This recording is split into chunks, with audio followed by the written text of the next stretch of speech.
4 ოქტომბრის საქმეზე ბრალდებული პაატა ბურჭულაძის, მურთა ზოდელავას, ირაკლი ნადირაძის, პაატა მანჯგალაძის და კიდევ 6 პირის საქმის არსებითი განხილვა გრძელდება. დღევანდელ ხომაზე დაცვის მხარის მოწმეები დაიკითხნენ. სასამართლოს ჩვენება მისცეს ასევე პაატა მანჯგალაძემ, პაატა ბურჭულაძემ და მურთა ზოდელავამ.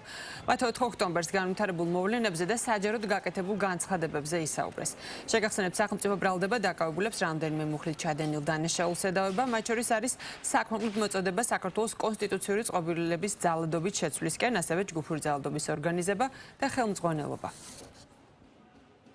ჩვენი დაცვის ქვეშ ყოფილი პირების მიერ მიცემული ჩვენებები ნათლად აჩვენებს, რომ რაიმე ძალადობრივი ქმედებები 4 ოქტომბერს დაგეგმილი არ ყოფილა.